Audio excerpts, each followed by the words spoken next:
নমস্কার। আজকে doctor suggestion চ্যানেলে আমি doctor Arijit Chakraborty, consultant neurosurgeon, মানে হলো ব্রেইন এবং spine surgeon, Manipal hospital, Broadway, কলকাতায়।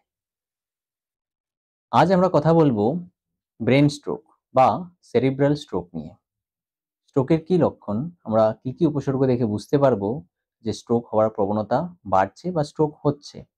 চলুন তা নিয়ে খুব সংক্ষেপে কিছু কথা বলি। স্ট্রোক ব্যাপারটা আমি যদি অতি সহজে বলি, সেটা হলো হঠাৎ করে যদি শরীরে আমাদের স্নায়ুজনিত কোনো উপসর্গ দেখা দেয়, বিশেষ করে হাতে বা পায়ে যদি দুর্বলতা চলে আসে বা মুখে দুর্বলতা চলে আসে, তার সাথে প্রচণ্ড মাথা ব্যথা করে বা কথা জড়িয়ে যায়, সে সবকিছুই কিন্তু স্ট্রোকের উপসর্গ। আমরা খুবই একটা আহ সংক্ষিপ্ত ওয়ার্ডে সেটাকে মনে রাখতে পারি, যেটাকে আমরা বলি ফাস্ট। এফ কথাটির অর্থ হলো ফেস ড্রুপিং। এ কথাটির অর্থ হলো আর্ম উইকনেস। এস কথাটির অর্থ হলো স্লারিং অফ স্পিচ, মানে কথা জড়িয়ে যাওয়া। অ্যান্ড টি টি হলো টাইম বা সময়। স্ট্রোকে সময়ের খুবই বেশি গুরুত্ব আছে। সঠিক সময়ে স্ট্রোককে বোঝা এবং সঠিক সময়ে তার পদক্ষেপ নেওয়া তার জন্য খুবই জরুরি। এখন আমরা অনেকে ভাবি, যদি কারো স্ট্রোক হয় তার চিকিৎসা সম্ভব নয়। আজ কিন্তু সেটা সত্যি নয়। স্ট্রোকের চিকিৎসা রয়েছে এবং যা বললাম, যদি সঠিক সময়ে তা আমরা বুঝতে পারি, তখনই চিকিৎসা কিন্তু 100% কার্যকরী হয়। ধরে নিন কারো স্ট্রোক হলো, হঠাৎ করে হাতটা কাজ করছে না বা ভারী হয়ে গেল বা মুখটা বেঁকে যাচ্ছে। আপনি বুঝতে পারলেন যে স্ট্রোক হচ্ছে। খুব অতি শীঘ্র আপনি অ্যাম্বুলেন্স ফোন করলেন এবং একটা টারশিয়ারি কেয়ার সেন্টার যেমন মণিপাল হসপিটালে আপনি পেশেন্টকে নিয়ে এলেন। ইমিডিয়েটলি আমরা যখন স্ক্যান করাই এবং দেখি যে এটা স্ট্রোকের উপসর্গ এবং স্ক্যানে স্ট্রোকের মধ্যে সিগন্যাল বা চেঞ্জেস রয়েছে, তখন কিছু স্পেশাল স্ট্রোক মেডিসিন রয়েছে যা আমরা সময়ের মধ্যে যদি দিতে পারি, পুরো সিমটম কিন্তু 100% রিকভারি হতে পারে। এবং সেই সময়টাকে আমরা বলি গোল্ডেন আওয়ার বা উইন্ডো পিরিয়ড। সচরাচর সেটা হলো 4.5 আওয়ার্স, 4.5 ঘন্টা। সেই সময়ের মধ্যে যদি আমরা সেই মেডিসিনটা দেই, তখন কিন্তু খুব ভালো রেজাল্ট পাই। কিছু ক্ষেত্রে যদি স্ট্রোকটা ধরুন খুব একটা বড় রক্তনালিকাকে বন্ধ করে দিয়েছে এবং পেশেন্ট আমাদের কাছে 9 থেকে 10 ঘন্টার মধ্যে আসে, তখনও যদি আমরা পদক্ষেপ নেই এবং খুব বিশেষ একটা প্রসিজার, যাকে আমরা মেকানিক্যাল থ্রম্বেক্টমি বলি, তা যদি করা যায়, তখনও কিন্তু আমরা খুব ভালো রেজাল্ট পাই। কিন্তু সমস্যাটা তা থেকে শুরু হয় যখন পেশেন্টকে আমরা সঠিক সময়ে পাই না। স্ট্রোক ডেভেলপ হয়ে যায় এবং তারপর কিন্তু স্ট্রোকের ট্রিটমেন্ট দিয়ে খুব একটা ভালো আমরা রেজাল্ট পাই না। এর মানে হলো, ধরুন কেউ আমাদের কাছে স্ট্রোক হওয়ার প্রায় 12 ঘন্টা বা 15 ঘন্টা পরে এসছে এবং আমরা দেখি অলরেডি সেই সময়ের মধ্যে স্ট্রোকটা বড় আকার ধারণ করেছে। তখন আমরা মেডিসিন দিয়ে কিন্তু সেটাকে আবার নরমাল বানাতে পারবো না। একটা খুব চান্স থাকে যে কিছু পেশেন্টদের সার্জারির প্রয়োজন হয়। কিন্তু সেই সময়ের মধ্যে যে ড্যামেজটা হয়ে গেছে, তার জন্য আমাদের ফিজিওথেরাপি বা কিছু সময়ের জন্য 1-2 দিনের জন্য আইসিইউ কেয়ার, ভেন্টিলেশন কেয়ার দিয়ে পেশেন্টকে রাখতে লাগে। এর মধ্যে স্ট্রোককে আমি 3 প্রকার ভাগ করতে পারি। একটা হলো মাইল্ড স্ট্রোক, খুবই অল্প পরিমাণ স্ট্রোক। একটা হলো খুব সিভিয়ার স্ট্রোক, খুব বড় আকারের স্ট্রোক। এর মাঝে রয়েছে মাঝারি আকারের স্ট্রোক। খুব অল্প পরিমাণ স্ট্রোক পেশেন্টদের আমি ধরে নিতে পারি 1 সপ্তাহ বা 2 সপ্তাহের মধ্যে আমরা অলমোস্ট একটা নরমাল লাইফে আমরা নিয়ে আসতে পারবো।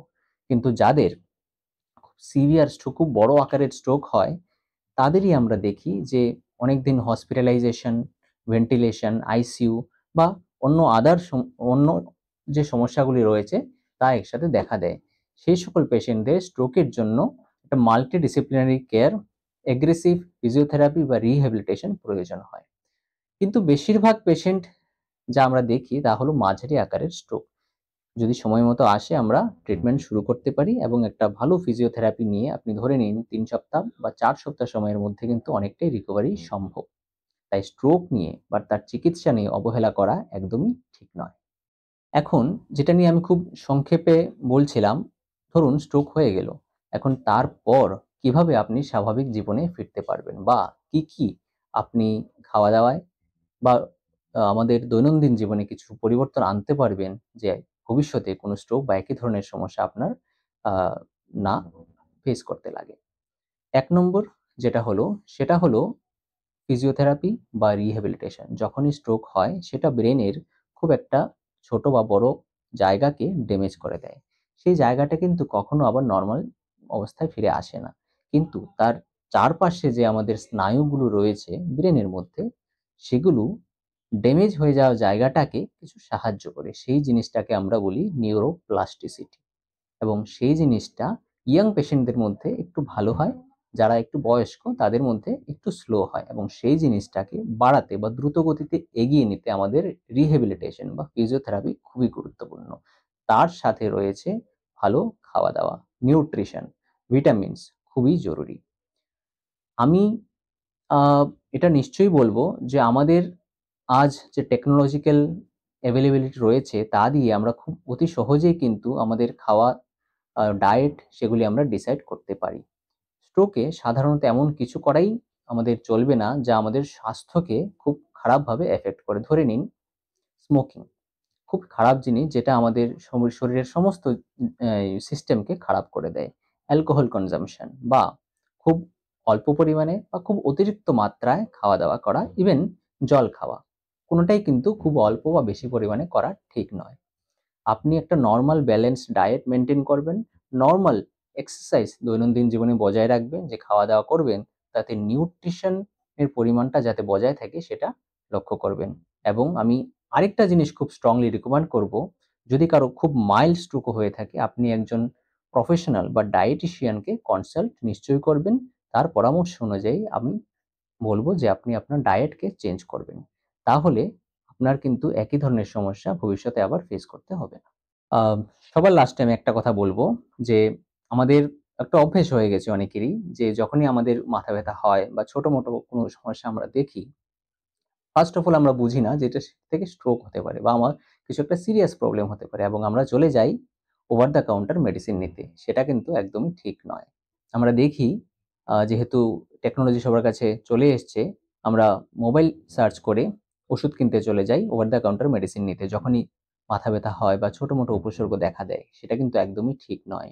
ব্যাপারটা হলো যে স্ট্রোকের উপসর্গ বা যেকোনো শরীরের যেকোনো জিনিসের যখন কোনো প্রবলেম দেখা দেয়, তার উপসর্গগুলি খুব ছোট থেকে ছোট হতে পারে, এবং আমরা বা যারা মেডিকেল ফিল্ডে নেই তারা সেই জিনিসটা কখনো হয়তো লক্ষ্যই করতে পারবেন না বা বুঝতে পারবেন না। সেটা একজন চিকিৎসকই বুঝতে পারবেন। তাই আপনাকে আমি বলব যে মেডিসিন শপে গিয়ে ওভার দ্য কাউন্টার মেডিসিন নিজে থেকে বা অন্য কারো পরামর্শ একদমই নেবেন না। চিকিৎসকের পরামর্শ নিশ্চয়ই নেবেন। নমস্কার। চিকিৎসা এখন হাতের মুঠোয়। দেখতে থাকুন দ্য ডক্টরস সাজেশন। লাইক আর সাবস্ক্রাইব করতে ভুলবেন না।